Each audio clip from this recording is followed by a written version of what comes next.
It was a big surprise to see all the population fighting together against the Russian invasion. War is the experience of the collapse of the world. It is the material destruction. Я згідний з тою тезою, що, можливо, от якраз, власне, оця повномасштабний напад Росії – це один з найбільш висвітлених конфліктів, які ми маємо up-to-date на сьогодні. Hello and welcome to Ukraine in Flames, a special project by Ukraine Media Center and NGO Euro-Atlantic course. My name is Anton Pechenkin, and today we talk about the international journalism in Ukraine during the Russian war. If you want to know more, please subscribe to our channel to stay tuned and support us with your likes and commentaries. We read attentively every one of them. Russian full-scale invasion in Ukraine is, as it commonly said, the best-covered war in the world history. In February and March, the whole planet followed the Russian offensive and Ukrainian defense. In April, the whole world learned the name of Kyiv suburb Bucha. For all this, we Ukrainians must thank journalists, in particular international journalists, who covered for their audiences the reality of the most wide-scale war in Europe after the Second World War. According to the Institute of Mass Information, since February, 33 journalists were killed in the zone of hostilities. They are the same heroes as the fallen soldiers. Our first speaker today is Mikel Ayestaran, freelance journalist from Spain. He covered in detail the life in Kyiv in February and March, discovery of Russian crimes in Bucha in April, terroristic missile attacks on Kharkiv in May. Mikel compared that he had seen in Ukraine to his experience of military journalism in Middle East and other regions. Let's listen to him. Hello, my name is Mikel Ayestaran. I'm a Spanish freelance. I report for different TV channels, newspapers, radio stations, and social media. I've been working in Middle East since 2005, covering different wars like Lebanon, Iraq, Afghanistan. I've been also in Georgia in 2008 when the Russians went to Abkhazia and Ossetia. I covered also the Arab Spring since starting in Tunisia and going to Libya, to Egypt, to Syria, and all these different places. So this is more or less my background. Most of the time focused in Middle East, but also in 2014-15, I was working in Ukraine after the situation in Crimea and in the Donbass. About the differences between the Middle East and this war in Ukraine, I will say that this is the first time that I'm working so close to Europe. And for me, it was very impressive to see the unity between the population in Ukraine.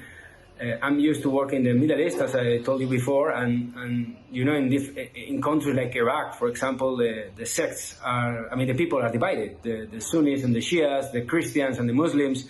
It happens the same in Syria. It happens the same in Afghanistan, between Taliban, no Taliban, Hazaras, Pashto. There are different sects, different ethnical groups, but in Ukraine, for me, it was a big surprise to see all the population fighting together against the Russian invasion.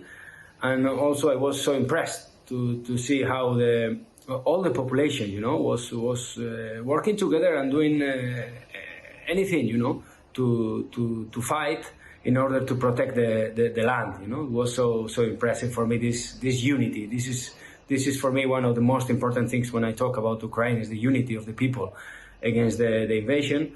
And for me also was very new to see the answer of Europe.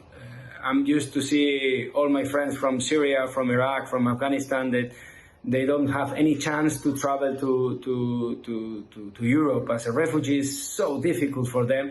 But in this time, it was really a political desire, political decision from Brussels to help the Ukrainians. So it was so easy for the civilians to leave the war and try to escape from this complicated situation and do this and try to have a normal life, This was another big difference from my point of view. I didn't, unfortunately, I didn't learn many expressions in Ukrainian, but I really enjoyed, that you are so, you love the coffee like us, in here in Spain. So it was a big pleasure before starting working every day just to go drink cava with Mr. Pavel and Mr. Anton. And enjoy these small nice moments, because during the day it was impossible to find restaurants, to find anything. So it was the only moment we got to enjoy our friendship. And this is very similar to the Spanish people, So I felt very, very close in this coffee moment, this coffee break moment. And about the pressure, it was about the pressure of the pro-Putin side. I would say I'm based in Jerusalem since 2015. I'm used to this Palestinian-Israeli conflict pressure in the social media, especially. But this time was especially hard. In the Spanish social media, it was a big confusion. The people from the extreme left were thinking about Vladimir Putin as the leader of the USSR, and they were still using the same slogans as in the past, comparing Russia to the USSR, comparing Putin with one of the old leaders of the communist system, and they still have this idea in their mind, So I only can say that I reported about what I saw with my eyes, and I got the direct words, the direct testimonies of the victims of this invasion, especially around Kiev, and also Kharkiv, and in the area of the Donbass. And I didn't feel any kind of manipulation or pressure from the Ukrainian authorities. I was moving free with my driver and my translator. We were going any place, making interviews with all the civilians we met in the streets. So I was really free working in Ukraine during this long period of the war. Our second guest is Romain Huët, researcher and associate professor at Université Rennes 2. As a field journalist and as a sociology researcher, Romain stressed any war means the collapse of the whole world for the civilians. But the situation in Ukraine is different from the same Middle East. Let's listen why. Hi everybody, my name is Romain Huët. I am a French researcher in sociology and in philosophy. I'm also working for a French and English newspaper. The name is The Conversation. I went for the first time in Ukraine in 2014 during Maidan, and I came back here last April and May during 1 month. I went in Lviv, in Kiev, in Kharkiv, and in the Donbass. And now, since 2 days, I'm again in Ukraine, and I will stay 3 weeks to continue to write about what happened here. I am interested in the fact that ordinary people do not passively undergo their history. They resist. They organize themselves to support the defense of Ukraine. And as a researcher, I work on 3 aspects of the war. The first one is what are the reasons that lead ordinary people to refuse their presence and fight for a cause. The second one is how war transforms ordinary life, relationships with others and with the world. And the last one is how subjectivity is affected by the lasting experience of war. For me, war is the experience of the collapse of the world. It is the material destruction, but also the lives killed or wounded. The consequences on the psychic life are very important, and I try to understand how we hold on in the face of a world that is collapsing. because we must already think about the end of the war and how difficult it can to be returned to normal life. This is not today's news, but we can only hope that this question will soon be the present. I know the context. I have been to Syria many times between 2012 and 2018. The situation are very different because in Syria the uprising had a revolutionary origin. Here is Ukraine. In Ukraine, it is an uprising in the face of a foreign invasion, but it would still ask a similar question. How do the people imagine the Ukraine of tomorrow? The war is tragic, of course, but it also forces the society to think about itself and its own political horizons. I'm very attentive to the way Ukrainians think about their attachment to their country, their political hopes and their visions of the future. My hope is to write so that in France, but also in English-speaking countries, people continue to think about Ukraine, because we need to tell what is going on. Very often, we limit ourselves to telling the geopolitical aspects of the war, but my goal is not to tell that, because war is also concrete. It touches the lives of thousands of ordinary people who often never wanted war. But in France, they don't realize what concretely happened here.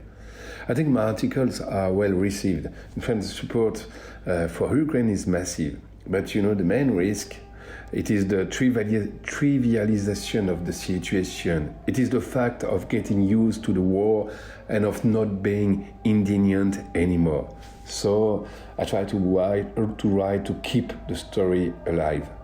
I'm very grateful to the Ukrainian volunteers I met. They gave me a lot of time. They explained me their vision of the situation. Actually, they were very patient to explain me, to help me to understand what happened. They often helped me to be better informed about the situation. I can even say that some of them became my friends. I was deeply touched by the determination of the volunteers, their patience, and above all, their ability to organize. Actually, this is something very unique to Ukraine, the ability to organize between civilians to face a critical situation. I understand that the volunteers are tired today. The war is too long, very, very long. And now it is even more difficult because in some cities we are between a war economy and a peace economy.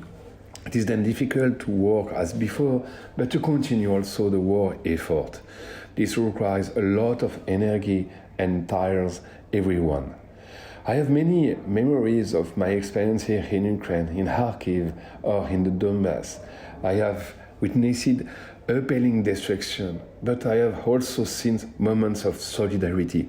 I have accompanied groups of volunteers who went to the frontline city to give food or health supplies to the people who were left behind.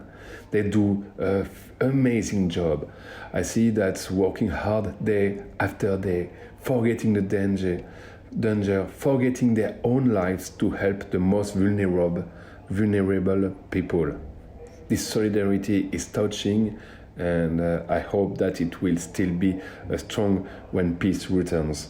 So I think, and I am sure that we have to continue to write about what happened today and to continue to inform in other countries that the situation here is very difficult, but that there is a resistance who try to face against an invasion.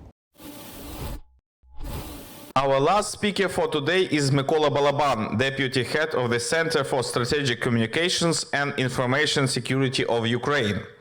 From the point of view of Ukrainians, Mykola stressed how highly we do appreciate the work of international journalists. Роль міжнародних журналістів дуже важлива. Роль журналістів, які безпосередньо виїжджають, військових журналістів, дуже важлива. Ми бачимо, на жаль, воно має дуже високу ціну. Багато міжнародних журналістів загинуло, власне, висвітлюючи конфлікт. Але завдяки цим журналістам світ дізнається максимально багато, максимально правдиво про те, що відбувається, і це тобто ефект цього дуже важко переоцінити. І з свого боку, держава так само намагається допомагати журналістам в доступі до тої інформації, яку їм потрібно. Звичайно, в тому є багато складнощів, особливо, як ви знаєте, перші, ці початкові етапи війни, коли фронт настільки змінювався, і по суті всі мали дуже багато роботи. Я маю на увазі з державного апарату і з комунікаційного апарату. Тому було багато проблем, і є багато проблем, але з ними працюється. Щодо того, про наскільки висвітлена ця війна, я згідний з тою тезою, що, можливо, оця повномасштабний напад Росії – це один з найбільш висвітлених конфліктів, які ми маємо up-to-date на сьогодні. Журналісти відіграють в ньому дуже важливу роль, але так само це так само війна, по суті, така соціальних мереж. Україна відрізняється, наприклад, від інших територій, де відбуваються бойові дії, тим, що в Україні дуже добре розвинена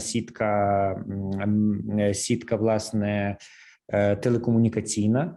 І це означає добрий інтернет. Якщо є добрий інтернет, значить можна багато стрімити, фотографії вони з'являються майже в той самий момент, як тільки на щось відбувається. Приклад, ракетні атаки або навіть ці самі злочини в Бучі. Тобто ми дізналися через них. Перші це було якесь відео, яке майже в форматі стріму закидав один з представників Нацполіції.